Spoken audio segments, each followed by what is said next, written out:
গাছগুলো দেখতে পাচ্ছেন, এগুলো হচ্ছে তিলের গাছ। বাংলাদেশের দ্বিতীয় বৃহত্তম ভোজ্য তেল ফসল হচ্ছে এই তিল। প্রতি বছর প্রায় 70,000 হেক্টর জমিতে তিলের চাষ হয় এবং উৎপাদন হয় প্রায় 61,000 মেট্রিক টন। রবি এবং খরিফ দুই মৌসুমে তিলের চাষ হয়। মোট উৎপাদনের 2/3 চাষ হয় খরিফ মৌসুমে। সারা বছরই তিলের চাষ করা গেলেও বীজ বোনার উপযুক্ত সময় হচ্ছে ফাল্গুন থেকে চৈত্র মাস। সব ধরনের জমিতেই এই তিল চাষ করা যায়, তবে বেলে দোআঁশ এবং পলি দোআঁশ মাটি তিল চাষের জন্য বেশি উপযোগী। তিল চাষের জন্য মাটি ভালো মতো ঝুরঝুরে করে নিতে হবে। তারপর তিলের বীজ সাধারণত ছিটিয়ে বপন করা হয়, তবে সারিতে বপন করলে অন্তর্বর্তীকালীন পরিচর্যা করতে সুবিধা হয়। সারিতে বপন করলে সারি থেকে সারির দূরত্ব 3 সেন্টিমিটার ও গাছ থেকে গাছের দূরত্ব 5 সেন্টিমিটার রাখতে হবে। তবে তিলের ভালো ফলনের জন্য বিঘা প্রতি সারের পরিমাপটা জানা খুবই গুরুত্বপূর্ণ একটা বিষয়।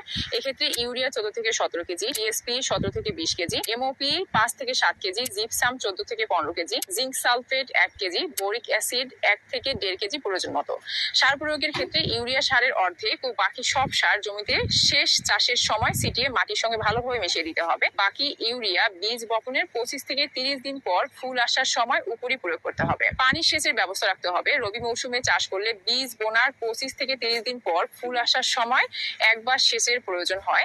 জমিতে রস না থাকলে 55 থেকে 60 দিন পর ফল ধরার সময় আর একবার সেচ দেওয়া যেতে পারে। তবে তিলে বিভিন্ন সময় বিভিন্ন ধরনের পোকার উপদ্রব হয়, যেমন বিছা পোকা, লেদা পোকা বা বিভিন্ন ধরনের মাকড়ের উপদ্রব হয়। এক্ষেত্রে অবশ্যই প্রয়োজন মতো বিভিন্ন ধরনের কীটনাশক স্প্রে করতে হবে।